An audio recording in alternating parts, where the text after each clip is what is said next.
Nikashtuka, nikamuuliza kukeketwa. Baba mkwe wangu akaniambia watoto wa kike kwa mujibu wa taratibu zetu hukeketwa siku ya 7 tu baada ya kuzaliwa, na ndio inakuwa mila ya mwisho kufanyiwa.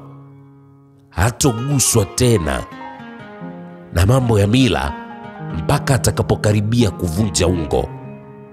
Kwa hiyo kila nikiifikiria hii, kichwa changu kinazidi kuuma, sababu tutawezaje kuzuia mtoto asifanyiwe hii? Ni ngumu. Na kama tutaruhusu afanyiwe, akifanyiwa anafanyiwaje? Na mtoto sio wa kike. Naona hili swala litakuwa limefika mwisho wake. Tutajulikana tu kama tuliongopa ili mtoto asiuliwe. Kwa hiyo tutauliwa sisi. Mimi nikawa nipo kimya na tafakari. Akili iliyokuwa inanijia kichwani ilikuwa ni kumchukua mtoto wangu na kuondoka naye kabla ya siku ya 7. Halafu ni waache wao wajue wenyewe na mambo yao ya mila. Baba mkwe wangu akaniambia, ndio maana nimeona nikujulishe ili angalau tupeane mawazo. Nikamwambia baba mkwe wangu, mimi sina mawazo yoyote, kwa kuwa waliofanya hili jambo ni mkunga na mama. Basi kwa vyovyote ni lazima watakuwa walijipanga kwa hilo, kwa sababu wanajua kitakachowakuta endapo itabainika mtoto sio wa kike, ni wa kiume. Baba mkwe wangu akakaa kimya kwa sekunde kadhaa, kisha akasema, mara nyingi huwa sipendi kupanga mipango na wanawake, lakini kwa hili sina jinsi. Baba mkwe wangu akaita mama Rebeka, kisha akaongea neno la kilugha. Baada ya sekunde chache mama mkwe wangu akaja pale sebuleni. Alipokuja, baba mkwe wangu akamwambia, kaa kwenye kiti. Mama akakaa kwenye kiti. Baba mkwe akamuuliza mkewe, kuna wanawake wangapi huko chumbani kwa mzazi? Mama mkwe akasema kwa sasa wamebaki 3. Baba mkwe akashusha pumzi kidogo, kisha kwa sauti ya chini akamwambia mkewe, kesho ni siku ya 3 tangu mtoto azaliwe. Kwa taratibu, kesho atafanyiwa mila ya kuogeshwa kwa mara ya kwanza, lakini siku ya 7 kuna swala la kukeketwa kama jinsi taratibu zetu zilivyo. Mambo haya mawili yote yanahusisha jinsia ya mtoto kuonekana kwa wanaomfanyia. Sote tunajua wazi jinsia halisi ya mtoto sio ambayo watu wanajua. Watu wanajua mtoto ni wa kike wakati mtoto ni wa kiume. Mmejipangaje kwa hili? Mama mkwe wangu akawa yupo kimya. Baba mkwe wangu akamuuliza, umelisikia swali langu vizuri? Mama mkwe wangu akasema, kwenye swala la kesho tayari nilishapangana na mkunga kuwa mtoto atafungwa kigozi cha mgomba kwenye jinsia yake, kigozi ambacho kitakuwa ni mithili ya chupi, na tutakitambulisha kama mila ya mtoto wa kike kwenye mila za kabila la baba wa mtoto. Na tumeshaigusia kwa wamama wote watakaoshiriki hiyo mila kesho, na wameelewa, hawana shida. Tumewaeleza kuwa mtoto huku kwetu ni umamani kwake, kwa hiyo ni lazima tuheshimu mila za ubabani kwake. sababu ndiyo mila zenye haki zaidi na huyu mtoto kuliko hizi zetu. Baba mkwe wangu akatikisa kichwa kukubali, huku akisema, safi sana, hiyo ni mbinu nzuri sana ambayo mimi binafsi hata sikuifikiria kabisa. Mama mkwe wangu akaanza kulia, huku akisema, kwenye swala la mtoto kukeketwa nimejaribu kufikiria sana, lakini kiukweli mpaka sasa sijapata mbinu wala ujanja wowote ule ambao tutautumia kwenye swala hilo la kukeketwa, ili mtoto asijulikane kama sio wa kike. Nimefikiria sana, lakini nimeshindwa. Baba mkwe wangu akashusha pumzi kama aliyechoka, kisha akawa yupo kimya tu. Mama mkwe wangu akawa analia tu. Mimi nipo kimya na waangalia, huku moyoni nikizidi kuipitisha ile njia yangu ya kuondoka na mwanangu kabla ya hiyo siku ya 7 kufika, huku nikijiambia kitakachowakuta watajua wenyewe. Siwezi kuruhusu mtoto wangu auliwe kwa sababu ya mila zao. Basi ukimya ukawa umetawala mule sebuleni. Watu wote tupo kimya. Baada ya muda, baba wa mke wangu akamwambia mkewe, kwa hiyo mmekubali kuwa tumeshindwa, tutauliwa. Mama mkwe wangu akawa yupo kimya tu, analia kwa uchungu. Baba mkwe wangu akamwambia mkewe, basi futa machozi, halafu rudi kaendelee na shughuli zako, tuachie sisi hilo jambo. Mama mkwe wangu akainua kitenge chake, akawa anafuta machozi, akajiweka sawa, kisha akaondoka. Alipoondoka tu, nikamwambia baba mkwe wangu, mimi nitawasaidia. Baba mkwe wangu kwa shauku akauliza, utatusaidiaje? Nikamwambia nitaondoka na mke wangu na mtoto kabla haijafika hiyo siku ya 7, siku ya kumkeketa. Nitajua mimi naondokaje, lakini siku hiyo mke wangu na mtoto hawatokuwepo hapa. Baba mkwe wangu akakaa kimya kwa sekunde kadhaa, kisha akasema, ingekuwa ni rahisi kiasi hicho, mama yako asingekuwa analia. Mama yako alikuwa analia hapa sababu anachokiona mbele kwa uhakika zaidi ni kifo chake. Kwenye swala la ukeketaji huwezi kudanganya jinsia ya mtoto, huwezi.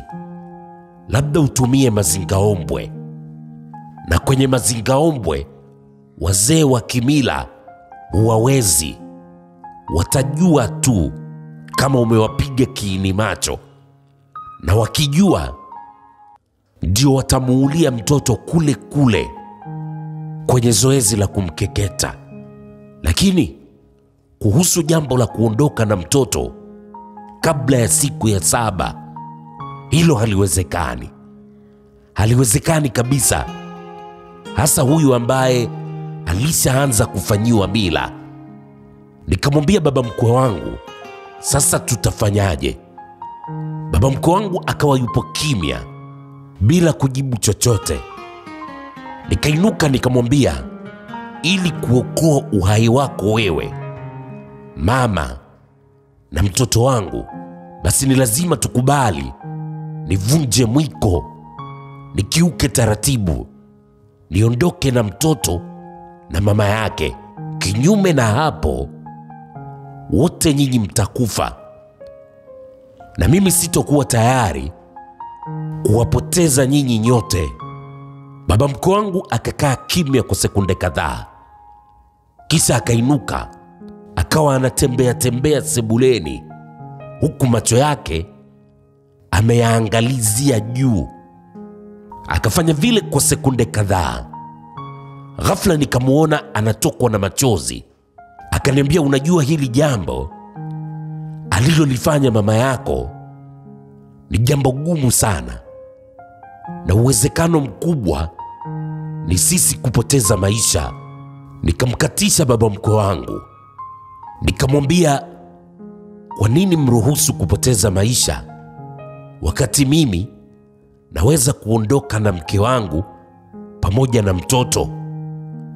Baba mkwe wangu huku akilia akanisogelea karibu, akaniambia, baba, cheza na vitu vyote, usicheze na mila. Ingekuwa ni rahisi kufanya hivyo, ningekwambia fanya tu, lakini sio rahisi ukiondoka na mtoto wakati akiwa ameshafanyiwa mila bila kukamilisha kufanyiwa mila zote. Mwanangu, mtoto anakuwa tahira kabisa, tahira wa kutokwa na madenda. Baba mkwe wangu akawa analia kwa uchungu sana, mpaka nikapata hofu. Nikawa najiambia, ukiona mtu mzima analia kama hivi, basi ujue hilo jambo ni gumu sana. Nikawa nampiga bega baba mkwe wangu, huku namwambia, usilie baba, usilie. Baba mkwe wangu akaniambia, hili jambo halina uzuri. Wangeacha mtoto angekufa, wangeumia kumuua mjukuu wao. Hawajamuua, wamesababisha hatari kwenye uhai wetu. Lakini pia kwa mujibu wa mila zetu, mtoto huyu wa kiume asipouliwa akaachwa akaishi, kuna hatari kubwa sana mtoto huyu akawa sio mwanaume. Nikashtuka, nikamuuliza baba mkwe wangu, kivipi? Akaniambia, mtoto huyu hatakuwa mwanaume. Kweli atakuwa na jinsia ya kiume, lakini atakuwa ni mwanamke, anapenda na kufanya mambo yote ya kike. Mimi nikainamisha kichwa chini. Baba mkwe wangu akaniambia, lakini kwenye jamii pia kuna kuwa na madhara, tena madhara makubwa, hasa kwa jamii ya familia yake na ukoo wake. Mimi nikamwambia baba mkwe wangu, lakini haya yote yanampataje mtoto ambaye asili yake sio wa kabila lenu wala sio wa ukoo wenu? Maana mtoto mimi ndio baba yake, na kila kitu anatakiwa afuate kwa baba yake. Baba mkwe wangu akaniambia, wanawake huwa wanafanya maamuzi kwa kusukumwa sana na hisia na sio akili. Hiki walichokifanya, kama wangetumia akili wasingekifanya. Nikamuuliza baba mkwe wangu, kwa hiyo wangemwacha tu mtoto wangu afe? Baba mkwe wangu akasema, kwa jinsi ambavyo uuaji unafanywa, wala msingejua kama ameuliwa. Ungejua tu kuwa mtoto alizaliwa akiwa ameshakufa. Tungezika, maisha yangeendelea, kuliko haya madhara walioyaleta. Haya yamesababisha madhara makubwa sana, makubwa mno. Hata kizazi chako chote kitakuwa kina mashaka.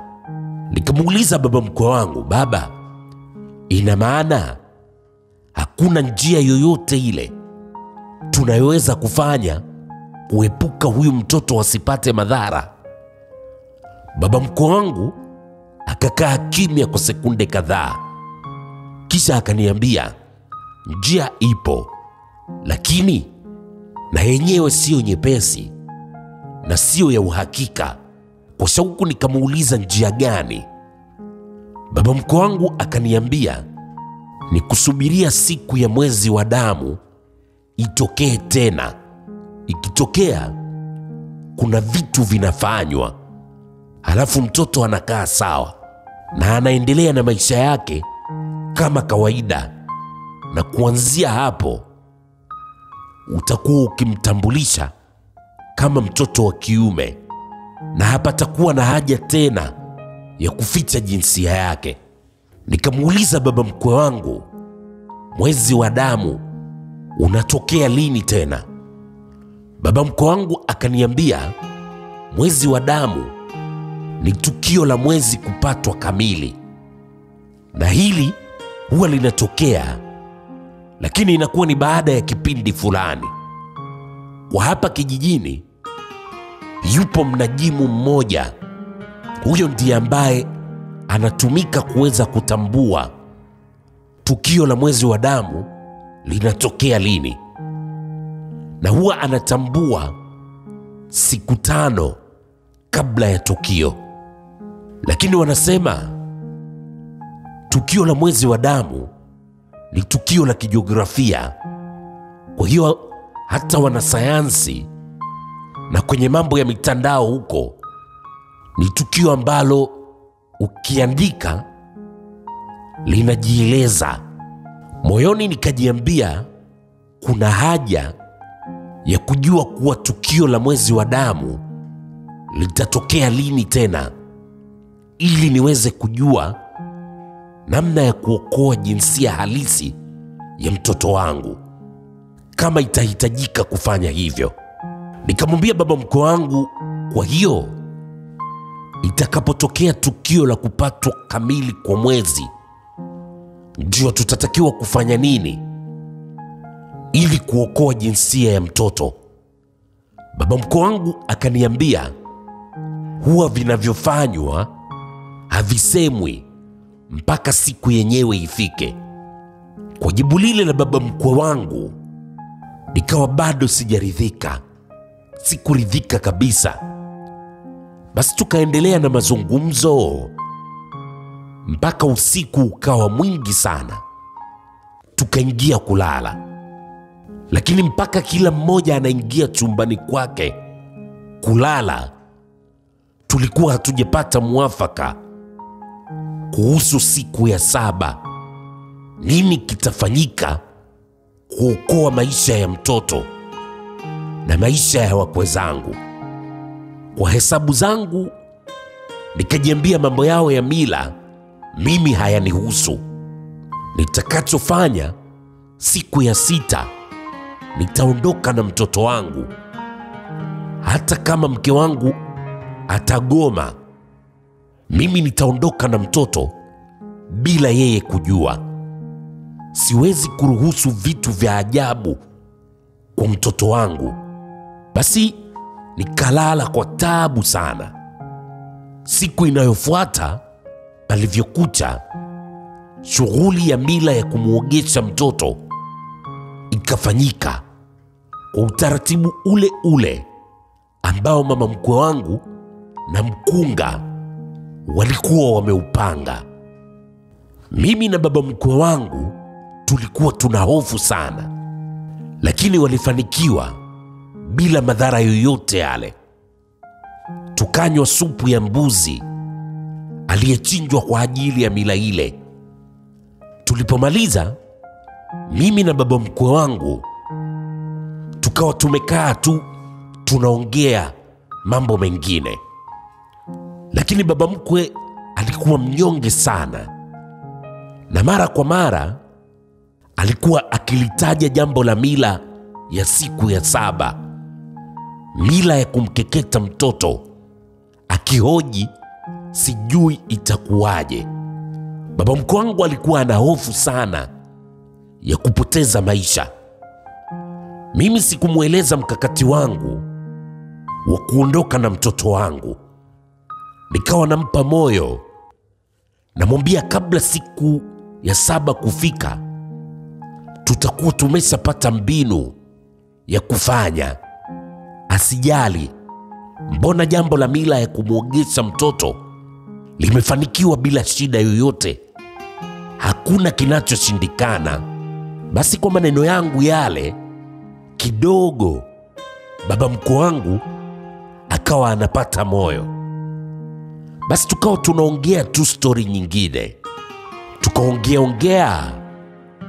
Wamama waliokuja kwa ajili ya kutekeleza mila ya kumwogesha mtoto wote wakaondoka. Pale nyumbani tukawa tumebaki mimi, baba mkwe wangu, mama mkwe wangu, mke wangu na mtoto. Basi mimi nikawa naendelea tu na mazungumzo na baba mkwe wangu pale sebuleni. Baba mkwe wangu akaniuliza jina la mwanangu la kiume ni nani. Nikamwambia anaitwa Robert, jina la baba yangu mzazi. Baba mkwe wangu akasema sawa, tuombe Mungu hilo la siku ya 7 lipite salama.